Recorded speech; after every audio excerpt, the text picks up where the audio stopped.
Good morning and welcome to Fueling Synergies through the Energy Water Nexus.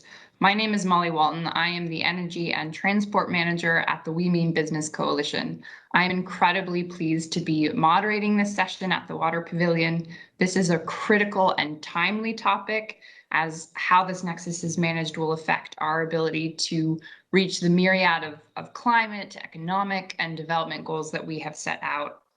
I want to thank the Nexus Regional Dialogues program, which is implemented by GIZ and funded by the European Union and the German Federal Ministry of Economic Cooperation and Development, for organizing this session and for bringing together such an esteemed group of experts.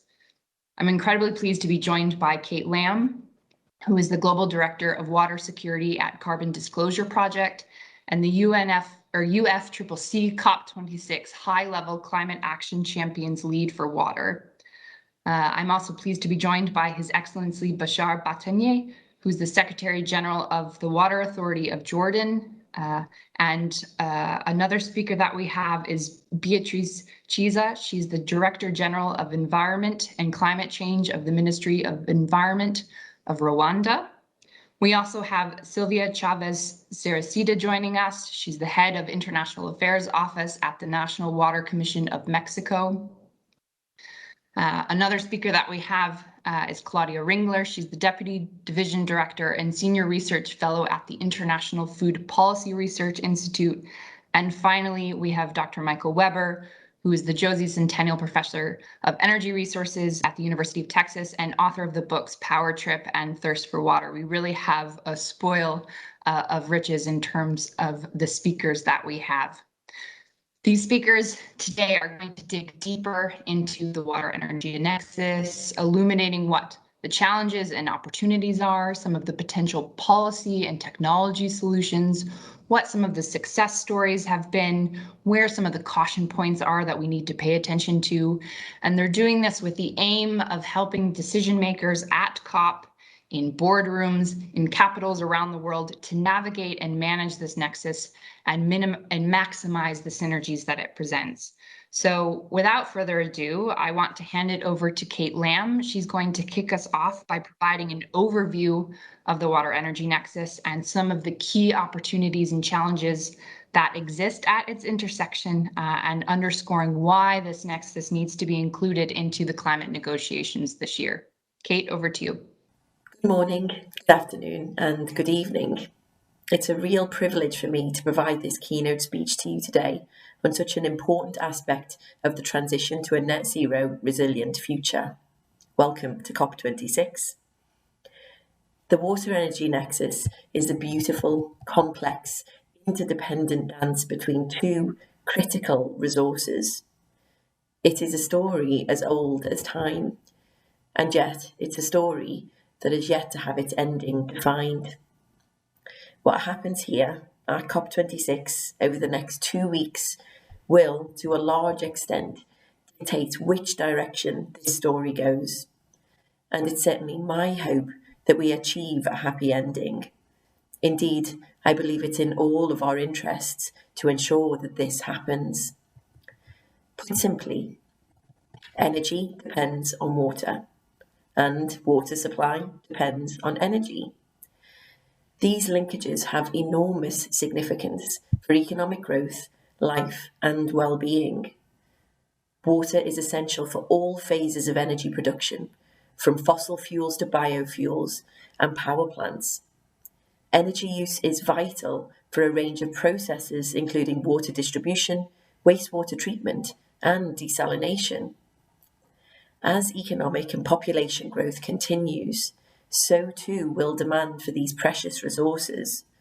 And as constraints on water in some regions become more severe due to climate change, the interdependency of water and energy is set to intensify, with significant implications for both energy and water security. So let's take a look at the energy side of the nexus just for a little moment. Today, the global energy sector is responsible for 10% of global water withdrawals, mainly for cooling processes in power production. The production of coal and biofuels are by far the most demanding energy sources when it comes to water. oil at 13% and natural gas at 3% are far less demanding. However, together, these energy sources account for more than half of current energy supplies, which means we can ill afford to ignore them. This high degree of water dependence across the energy sector is making itself known. Water scarcity is already having an impact on energy production and reliability. Further constraints may call into question the physical, economic, and environmental viability of future projects. Analysis from the International Energy Association found that increased water stress has a material impact on the cooling technologies and related costs deployed across China's coal-fired power fleet. Additionally, IEA analysis also on hydropower in Africa underscored the importance of putting in place technical and policy measures necessary to enhance the resilience of hydropower. The energy sector is set to become thirstier over the next decade, with energy-related water consumption increasing by nearly 60% between 2014 and 2040. Some technologies, such as wind and solar power, require very little water, but others, like biofuels production, concentrating solar power, carbon capture and storage, green hydrogen, and nuclear, all have more significant water demands. As such, switching to a lower carbon pathway could exacerbate water stress or even be limited by it if it's not properly managed. Looking at the other side of the energy-water equation, the global water sector uses almost as much energy as Australia. In 2014, around 4% of global electricity consumption was used to extract, distribute, and treat water and wastewater. As the world's finite, irreplaceable supply of fresh water dwindles, over the period of 2040, the amount of energy used in the water sector is projected to more than double, as we seek alternative and more difficult and complex sources of water supply. The largest increase, unsurprisingly perhaps, comes from desalination, followed by large-scale water transfer and increasing demand for wastewater treatment, and indeed higher levels of treatment as we continue to increase the level of complex pollutants we choose to put into our water resources. Electricity consumption rises by 80% by 2040 in the water sector.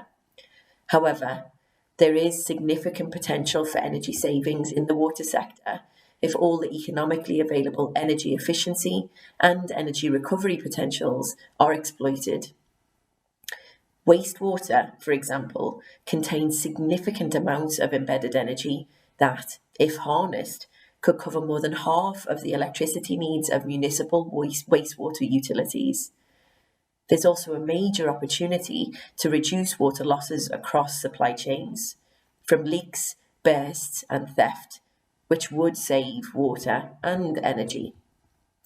On top of that, the sector used the energy equivalent of 50 million tonnes of oil, mostly in the form of diesel for irrigation pumps and natural gas in desalination plants.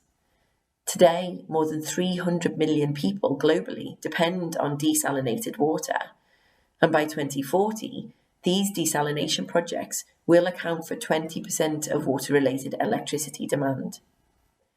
It's clear that the clean energy transition is urgently needed, but it won't always be straightforward, I'm afraid. As I mentioned earlier, the fuels or technologies used to achieve the clean energy transition could, if not properly managed, increase water stress or indeed be limited by it.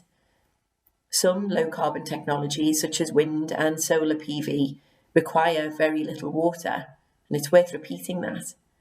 Others, however, such as biofuels, concentrating solar power, green hydrogen, carbon capture and storage, and nuclear power, are relatively water intensive. An integrated approach, therefore, focused on tackling climate change and delivering energy, water, and sanitation for all, according to the IEA, results in lower water withdrawals in 2030 relative to today, and indeed lower energy demands, thanks to the large-scale deployment of solar PV and wind, a shift away from coal-fired power generation, and much higher levels of energy efficiency. However, even under that scenario, water consumption still increases by 50% relative to today. Billions of people today lack access to clean water, sanitation, and hygiene, and 80% of wastewater is discharged untreated. Energy is an essential part of the solution. IEA analysis shows that achieving universal access to clean water and sanitation would add less than 1% to global energy demand by 2030, and it highlights a range of potential synergies across a number of SDG indicators. For example, in rural areas, almost 2/3 of those who lack access to electricity also lack access to clean drinking water. As a result, considering water supply needs when planning electricity production and provision can open different pathways for both for both lower cost electricity for households. Policies and technologies already exist that can help reduce water and energy demand, and these potential choke points in water and energy nexus. These include integrating energy and water policy making, co-locating energy and water infrastructure, utilising the embedded energy in wastewater, using alternative sources of water for energy, and improving the efficiency of both sectors. In light of this, I'm really greatly encouraged by the number of water and wastewater utility companies and their city customers joining the race to zero emissions. These actors will play a fundamental role in deciding whether or not the world gets its fairy tale ending. We are under starters' orders, and it's time that we all get our running shoes on and encourage and support the pathways to a cleaner, more resilient water and energy future for all. Thank you. Thank you, Kate, for such an excellent overview of the Nexus and its importance to the discussions happening this year at COP. Next, I want to invite His Excellency Bashar Batinier. He's going to take a deeper dive and discuss what this Nexus means for Jordan, focusing in on the energy needs of its water sector and what opportunities and solutions Jordan is deploying to manage this intersection. It's my pleasure to attend in this with my presentation in this conference, talking about the energy challenge in water sector in Jordan. Before we start talking about the Jordanian, the challenge for the energy in the water sector in Jordan, I want maybe to explain our challenge in all the water sector. The first thing we can talk about the shortage of the water sector, the shortage of the water resource and even the climate change, the biggest change in the climate change that we can explain, and even the fall of the resource for the water, and even we can talk about the refugees. This is one of the biggest challenges that we face it. The refugees issue start in Jordan since long time. Start with the Palestinians, with the Iraqi, with the Yemeni, with the Libyan, and in the end it started with the Syrian refugees, and the big percentage of the population that was increased in the last 10 years. Another thing we can talk about the renewable of the water resource, the groundwater resource in Jordan, that it came now very, very, very slow, and it's not covering the demand that we use it. If we now go to the policy and the strategic for the water resource protection, we see that in the presentation, the Water Authority of Jordan is using around 1,700 gigawatts in 2019. It's this is, we can see it's now distributed in the operation of the Waj governorates, Miyah Huna. This is 3 companies, Miyah Huna, Yarmouk, Aqaba Water Company, and the Jordan Valley Authority is using 50 gigawatts in every year. The other big challenge that we face it now, the energy challenge in the water sector, that the increase of the tariff of the electricity. If we look at the presentation, the chart on the left side, we will see that in 2010, the tariff it was around 0.042 JD, and it was we was paid around 60 million JD per year. But after that, increasing for the electricity tariff, we came to 300 million JD, the invoice for the electricity for the water sector. In the right side, we will see the operation cost in 2019. We will see that 43% of the operational cost is only for the electricity. Electricity consumption of the water sector, we're using around 16% of the national demand. We're talking, as we mentioned, about 1,700 gigawatts yearly. The average for the cost for the meter cube is around 6.6 kilowatt. And the electricity bills in 2019, we talk about 306 million dollars. The challenge that we face it, we have a lot of challenge. Maybe this is a sample of this challenge. The scarcity of the availability water resource, inability to meet the increasing demand of the water. The last choice for us and the last maybe solution is the seawater desalination at the last resort. The problem that we face is that even using this desalination, we talk about 400 kilometers to pump the water from the sea, from Aqaba to the main city, around 400 kilometers. And we talk about a lot of investment to be used, and during this time, only to start transfer the water from the desalination unit to the city, to the main city, Amman, and to the north. Another challenge that we even have it, the long distance of the water resource. All our water resource, the groundwater resource, and even it's far away from the city. Yeah, we talk about every resource, every well field is far away from the main city. We talk about 100, 150, 200 kilometers. And this is a lot of cost that we will use it for the pumping, for the investment, for the installation for the pipelines, and to transfer the pipeline to water, and from the source to the city. Another big challenge that we have it is the now decreasing of the quality of the available water resource, because now we are drilling for the wells in the very deep aquifer, and that means we need a lot of treatment for this water, treatment for the quality and even for the temperature for this water. Another challenge, we talk about the water supply type. All our water supply, we are depending on the wells, and even if we are depending on the surface water, we are depending even on the dams. And the dam, as we know, it's came in always, it's installed in the low level elevation. For that, it's need to bump to the cities. It's need to bump to the high, very, very long, even distance. And that's mean we are using the pumping type of the supply for maybe over than 80% of our supply. And that means extra cost and higher energy consumption for the water sector. Sector response overcome. We're talking about, maybe this is the three main challenge. We are talking about energy efficiency, renewable energy, and we are from the first, maybe the first country around the world. We start on the increasing the energy efficiency and renewable energy in our sector. And we are working in even the transparency for the proper operation and the maintenance investment. Infrastructure, and even the second one, it was infrastructure modernization.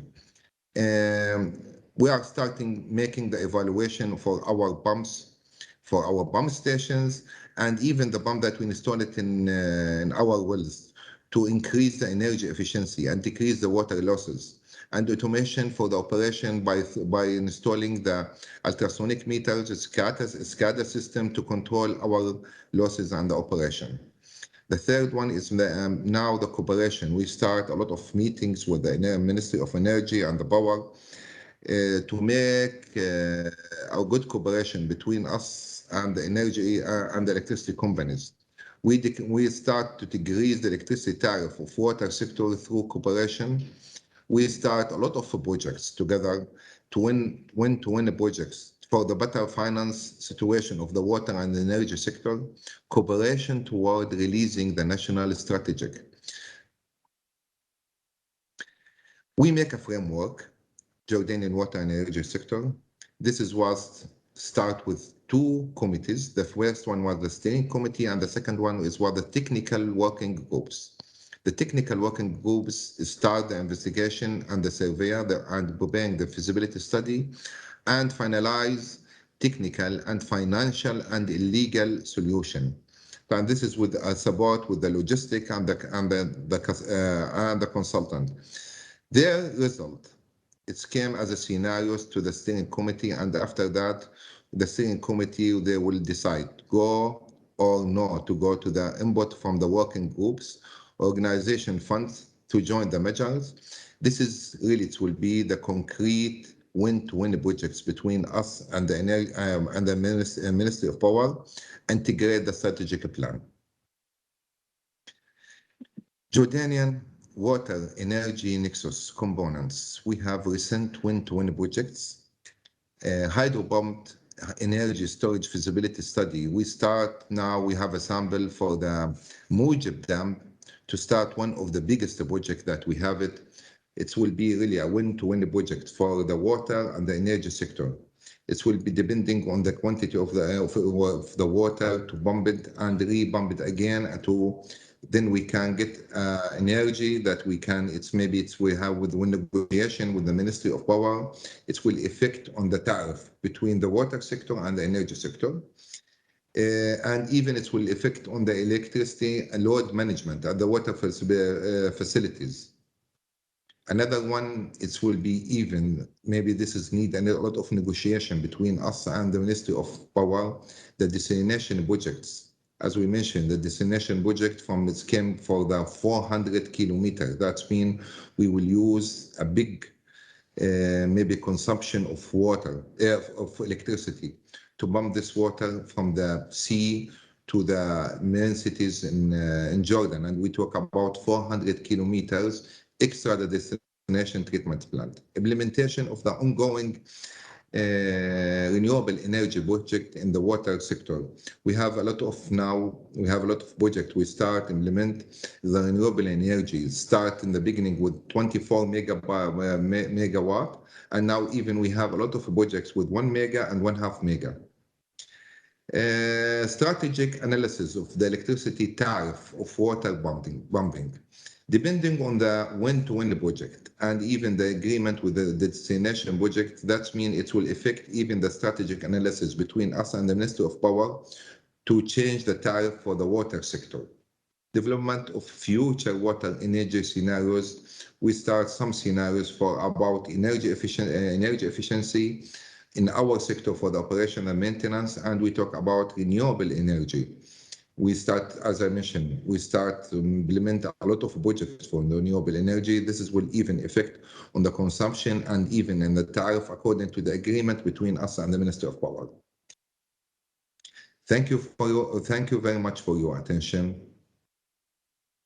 A big thank you to Bashar Batanier for clearly laying out the energy needs of the water sector and providing such concrete examples of the impact that climate change is having via water scarcity on energy demand and the associated costs of that. I think Jordan's focus on improving the efficiency of both sectors, of deploying more renewables and reducing the silos between the energy and water sector provide a really concrete example of how this nexus is successfully being integrated into strategic planning.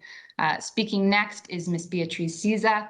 She will provide an overview of the water energy nexus in Rwanda and speak how it is feeding into its NDC. Distinguished guests, ladies and gentlemen, greetings from Rwanda. Rwanda aspires to become an upper middle income country by 2035 and high income country by 2050. The country's Vision 2050, a national transformation strategy, set out clear intention to increase national energy and improve access to modern energy services, with electricity access expected to grow from 34.5% in 2017 and 100% in 2024, and mainly through the development of hydropower. Likewise, the country committed to have 100% of households with access to improved water source and safely managed sanitation services from 86.2% and 87.4% respectively in 2016 and 2017. This country commitment, combined with increasing population growth and urbanization, place an increasing pressure on limited water and biomass resources. Competition over water resources for hydropower, irrigation, and water supply would result in conflicts over resource use. Higher water abstraction for hydropower and irrigation may conflict with the goal of increasing water conservation and watershed protection. On one hand, transformation processes in energy and water resources management could impact positively on reducing climate impact and mitigating climate change, particularly if low carbon energy systems are established and water resource management practices that promote resilience are pursued. Thus, only those mitigation and adaptation options that may have synergetic impact were prioritized into the nationally determined contribution, which sets out Rwanda's bold adaptation and mitigation commitment to reduce the greenhouse gas emission by 38% in 2030. For example, increase of use of the renewables to meet increasing energy demand dominates the mitigation potential within the energy sector. Hydropower, covering large and small-scale new generation, represent the largest share of identified greenhouse gas reduction potential, followed by the use of solar energy and water heating, pumping for agricultural irrigation, and off-grid electricity, which together account for around a quarter of all mitigation. Synergetic impact lies in hydropower's potential for improved water management through flood and drought control, increase in agricultural production. On the other hand, Rwanda's economic depends primarily on agriculture, which is mainly rain-fed, and this makes the country highly vulnerable to the climate change. The country is still water scarce, with 670 cubic meter of water per capita per year, and 14.8% of the population is still unable to access safe drinking water. Therefore, developing a national water security through water conservation practices, wetland restoration, water storage and efficient water use, as well as development and implementation of catchment management plan for all Level 1 catchment were set as a key priority in our adaptation measures in the NDCs. Synergetic impact will be improved quantity and quality of water resources, which will sustain new and existing hydropower plants, in addition to ensuring access to drinking water and sanitation, as well as meeting the agricultural demand. Like today, hydropower will still play a significant part in the electricity mix for a while. Also, water is and will continue to be a scarce resource in Rwanda, regardless of the effect of the climate change, if nothing is done. To tackle these multiple challenges and ensure sustainable development, policymakers should focus on integrated policies and actions that would combat Nexus pressures and promote ecological sustainable development. Today, Water Energy Nexus emerges as a useful approach to build synergies through our responses, allowing for more integrated and cost-effective decisions that balance different resource user goals and interests while maintaining the integrity of the ecosystem. Thank you. was great, Ms. Souza. Thank you so much for providing another excellent example of why it's so important to take an integrated approach and how taking a holistic view has allowed Rwanda to take advantage of the synergies that the Nexus brings to advance its climate development and economic goals. Our next speaker, Sylvia Chavez-Saracito, will speak on how Mexico is improving its integrated water resource management by taking a climate approach. Good day to everyone. I am Sylvia Chavez, head of the International Affairs Office at the National Water Commission Mexico, CONAGUA.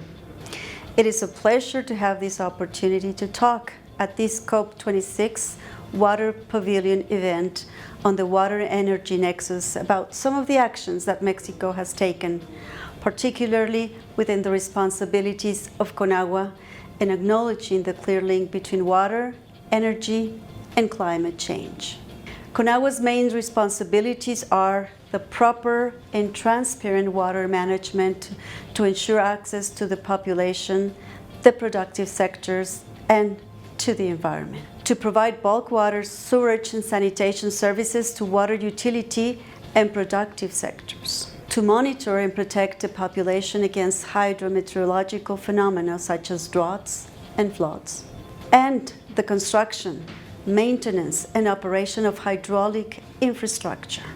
In addition, CONAGUA is also responsible for the development of the National Water Resource Program every 6 years.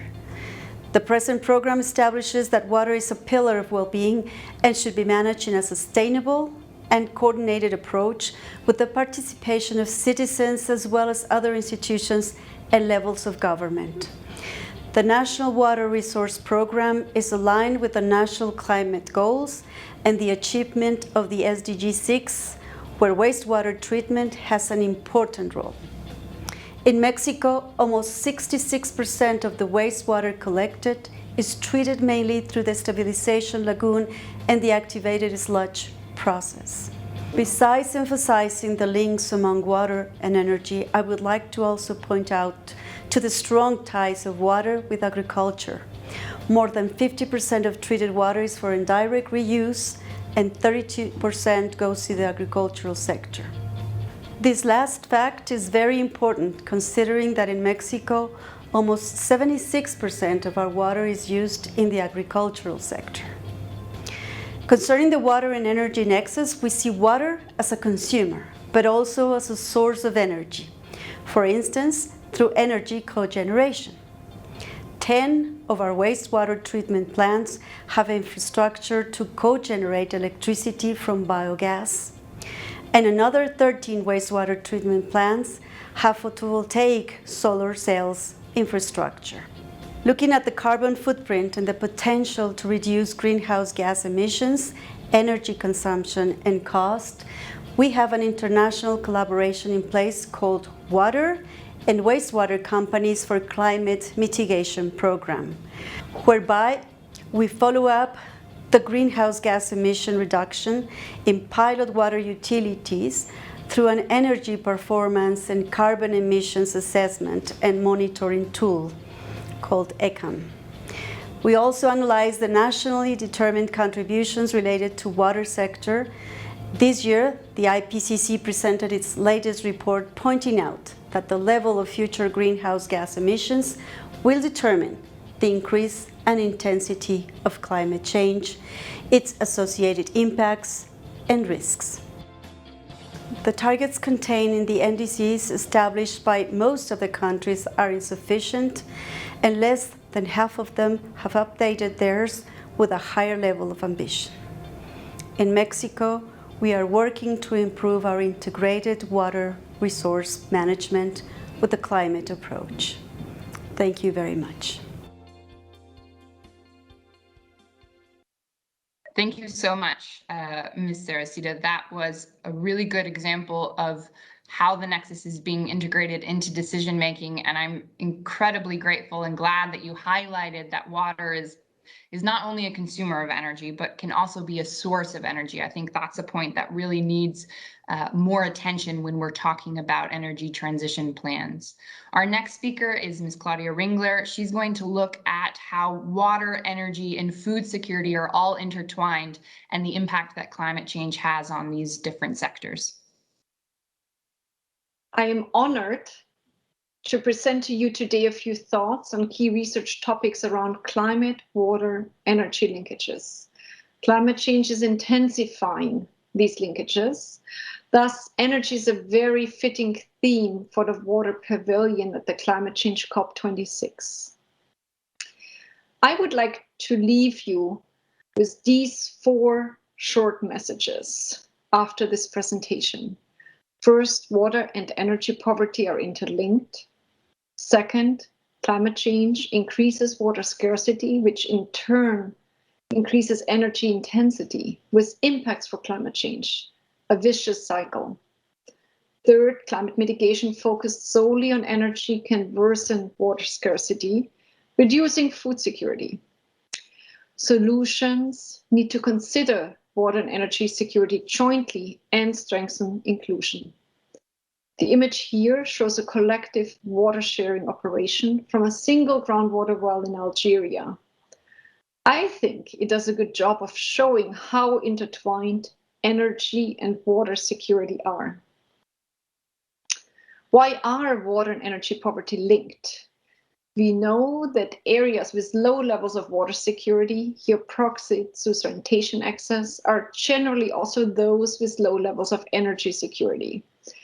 This holds, of course, because energy is needed to lift water, treat water, and transport water for irrigation, domestic and industrial uses, and because water is needed to extract energy sources, produce hydroelectricity, cool thermal power stations, and clean solar panels.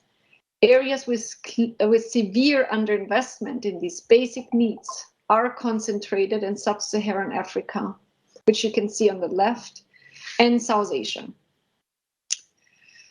But we are not here for Energy Day because energy and water are linked, but because climate change worsens existing water and energy poverties. The higher temperatures we are all experiencing due to climate change are drying out the globe. This is further worsened through more irregular, sometimes more concentrated rainfall events, followed by longer and more extreme dry periods. The more severe climate-induced water shortages in general, the more energy we need to access these water resources. Countries that are already extremely dry, such as those in red on the right part of this graph, including Jordan, need a lot more energy to access water. This, of course, generates more emissions, growing water scarcity, and food insecurity. Most countries in sub-Saharan Africa are not on the graph, not because they have too much water or don't need energy, but because they lack investment in energy and water development, which will make it extremely difficult to address climate change impacts. The tubes or hoses on this image look like electric wires at first sight, but they in fact show drip lines that convey individual drops of water for greenhouses in Morocco, one of the few viable food production systems in hyper-arid areas. Of course, highly energy intensive. We will see more of this kind of irrigation going forward. Third, siloed mitigation investments can worsen water shortages. Biofuels are now an integral part of climate mitigation strategies, and it's not clear if any of the aspirational mitigation goals can be achieved if biofuels are counted out. But biofuel development is strongly linked to water depletion and pollution, land degradation and biodiversity loss, and has contributed to the 2007-2008 food price spikes. But other mitigation solutions are also not kind to water. Solar pumps for irrigation reduce greenhouse gas emissions, which is good for the climate energy front, but by removing variable energy costs, they incentivize groundwater overdraft. Finally, carbon capture and storage also requires considerable amounts of water and could further grow water scarcity. The image here shows sugarcane grown for bioethanol in Brazil. This has contributed to considerable water pollution in the country from fertilizer runoff. So what do we need to do? To address the climate, water, energy challenge, we need to act on the many solutions that already exist and develop many new ones, including strong incentives that guide water and energy use for both adaptation and mitigation. We should first rapidly address the clean energy poverty in rural areas of sub-Saharan Africa and South Asia to reduce water and food insecurity, retain remaining forests, and fight climate change by providing massive support to low-cost solar panels. Solar panels linked to water pumps need to be supported by appropriate institutions and incentives. In the rural energy sector, it is also important to favor precision agricultural tools that conserve both water and energy. Considering only one or the other will lead to suboptimal outcomes and worsen climate change or climate change impacts.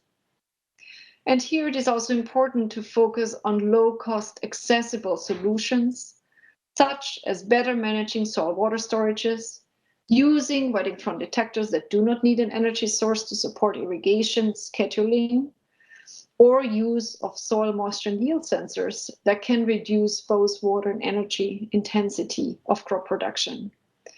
A new CGR initiative focused on the water, energy, food, environment nexus specifically develops solutions in this space. I hope that these 4 messages will stay with you throughout Energy Day and beyond. Thank you very much. Thank you, Ms. Ringler. Your point that investment in energy and water development is critical for addressing the impacts that climate change have on the poor is a critical one. And I think it reinforces many of the points that were made by Kate in the opening about how, looking at it from an integrated approach, the Nexus can provide an opportunity to move faster and farther on many of the sustainable development goals, especially SDG 6 and SDG 7, if we look at solutions and develop them jointly. I'm also really grateful that you explained how this Nexus intersects with agriculture, as well as the agricultural sector is going to be an important player in the energy transition, and how that sector decarbonizes will have an impact on water and energy security. And then last but not least, we have Dr. Michael Weber. He will look at the impact that different climate technologies and solutions can have on water, and the impact on water availability and water quality. Hello everybody, my name is Michael Weber. I'm a professor of mechanical engineering at the University of Texas at Austin. Really pleased to be part of this conversation on the energy water nexus. The way I see it, the energy water nexus means that we use energy for water and water for energy, and there are many ways this shows up. We use energy to heat, treat, chill, pressurize water, basically to get water to the quality we want at the place we want it at the time we need it. And we also use water for energy. We use water to cool power plants. We use water for mining, for producing oil and gas. To cool power plants, we use water to flow through turbines and generate electricity like at hydroelectric facilities. And we also use water for irrigation of biofuels and bioenergy. So we use a lot of energy to improve the availability of water, and we also use water to improve the availability of energy. And this is mostly a good news story, but there's some bad news that can happen as well. When you get constraints in one, can become constraints in another. If you don't have water available the way you need it, like if you have a flood or a drought, it can damage energy equipment or turn off the energy equipment. And if you don't have energy the way you need it, like if you have a power outage, you can't treat your water and move your water. So they have some cross-cutting interdependencies that are good for both, but also create vulnerabilities and cascading failures from one to the other. This happened in Texas, for example, in Winter Storm Uri in February. We had water that was produced with energy, like oil and gas comes out of the ground with water. The water would freeze, would turn off the gas or freeze the gas up. So we ran out of gas, so we ran out of power, and that power turned off the electricity we needed for a water system. So we had a water crisis become a gas crisis, become a power crisis, become a water crisis. And we had 14 million people under boil water notifications in Texas. This is a real challenge from water security, because if you have a boil water notification, you can't boil water if you don't have energy. And the boil water notification happened at the same time we had energy shortages. So there are real problems that can happen from this interdependence, and this is something we should be mindful of as we design our technical and policy solutions moving forward. The Texas example, I think, is a good one, because Texas is a particularly rich state. We have a lot of energy. We're one of the most energy abundant regions in the world. And if energy abundant Texas can have an energy shortage, which causes a water problem, which means people might die or get sick because water is not the right quality or not available, that's a sign it can happen anywhere. So we need to be thinking about water resilience and water security and its dependencies on the energy system so that the energy system is also resilient and they're all working together. As we look at the different trends from climate change, the way it manifests itself is through exacerbation or amplification of the hydrological cycle. This means more intensive and frequent droughts and floods, and we will use energy to make up for those intensifications. And that's going to be a real challenge for us. And as we use more energy, we need to make sure it's the clean kind that doesn't accelerate the climate change cycle. So climate change causes water strain, which means we use more energy to solve the water strain. We need to make sure that energy consumption is not accelerating the pace or making things worse. We can also think about different types of solutions. And some solutions might be good for energy security, but not great for water security. I'm trying to think of the different options we might do for energy. We might build more nuclear power. Nuclear power is great from a carbon perspective, tends to be very water intensive because it uses so much water for cooling and also the water for the uranium mining. We might try to use more hydraulic fracturing for either enhanced geothermal energy or for gas production to offset coal. And this will reduce carbon emissions, but might increase water use compared to how we use water for other solutions. We might go towards biofuels, like irrigating different crops to make ethanol or biodiesel or even just bioenergy that we burn, and that will require a lot of water as well.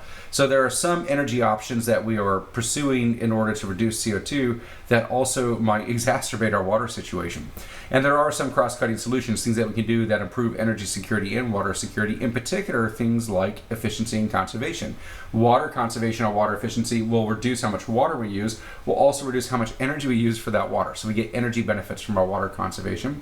And the same is true from water saving energy, and energy saving water. So we get this cross-cutting benefit from this. So there are a lot of things we can do. The main thing is I think we need to have these interconnections in mind so that we do the planning and policies and markets and technology decisions the right way so we are not exacerbating the current situation. Anyway, have a great conversation. I really appreciate the opportunity to provide some comments. I wish I were there in person, and I wish everyone will stay safe. Take care. Thank you, Dr. Wepper. That was a great conclusion to this session, to the different speakers. I think it tied in many of the points that were brought up by speakers before, and it really highlighted the complex interconnections between water and energy and some of the pros and cons of different technology and policy solutions that we have at hand. I have to say, across the board, that this was a fantastic set of presentations. I think much of the focus in the next 2 weeks will be on the policies, on the commitments, on the technologies that are needed to accelerate action to ensure that we transition to a net zero economy. But what can't get lost in these discussions is the critical role of water. I think today's speakers really made the case for why it is vital to take an integrated approach and provided several proof points of the benefits of doing so. I want to summarize what I found to be some of the key takeaways for decision makers from the different presentations that we heard today. The first one, I think, is that low carbon does not necessarily mean low water. As several of our speakers made clear today, the technologies and solutions that we use to achieve the energy transition could, if not properly managed, exacerbate or be limited by water stress. This really depends on the location, on the availability of water, and other competing users. So technologies like wind and solar PV, they don't require much water. But others, biofuels, concentrating solar power, carbon capture and storage, nuclear, could have a more significant impact on water demand.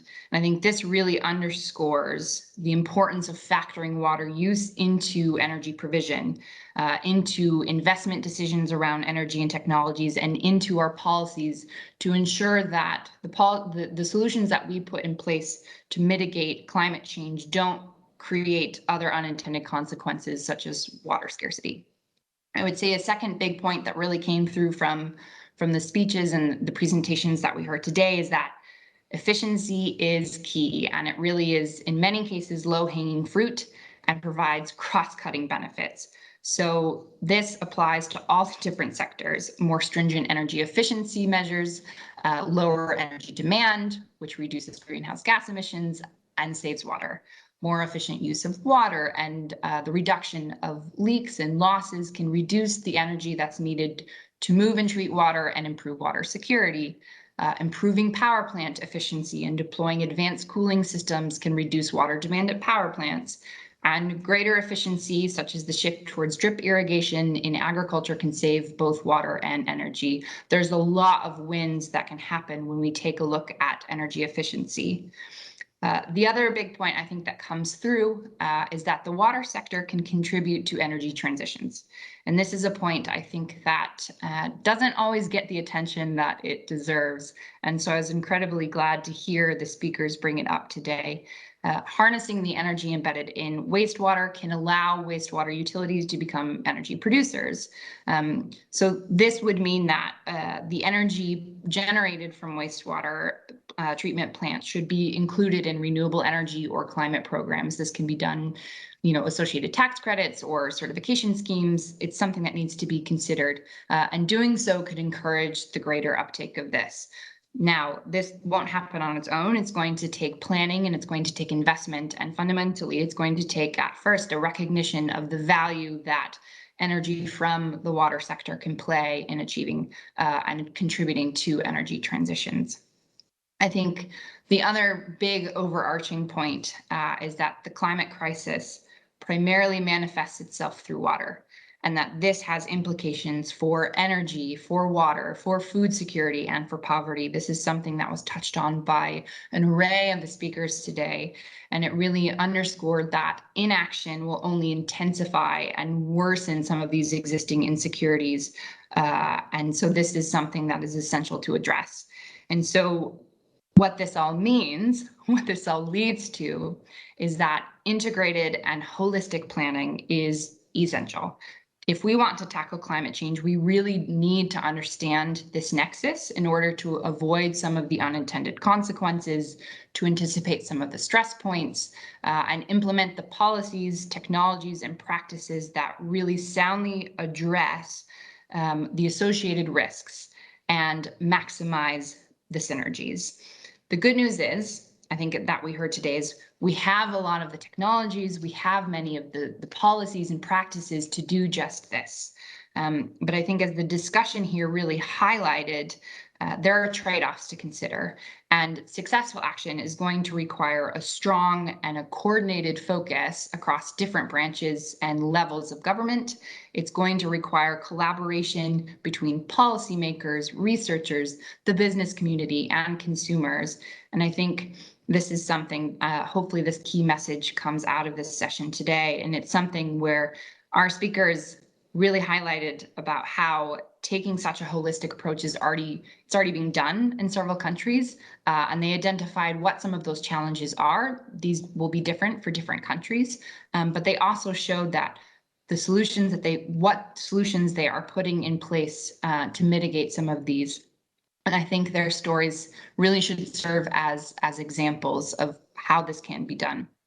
So just in conclusion, I think as this session has made clear, as I'm sure all the sessions here at the Water Pavilion will make clear, a failure to account for the energy-water nexus in climate-related decisions here at COP, in boardrooms, in capitals around the world, really can limit our ability to achieve our climate mitigation, our adaptation, our economic, our sustainable development goals. I really want to thank, again, the hosts for putting together such an important session, and for the speakers for such an excellent discussion and raising a lot of really critical points that I think will be very useful to decision makers over the next 2 weeks. We really hope that this session sparks lively conversation, and that by the end of COP, we can say that COP26 was a turning point where the criticality of water, its role to climate, and its importance to climate was fully realized. Thank you.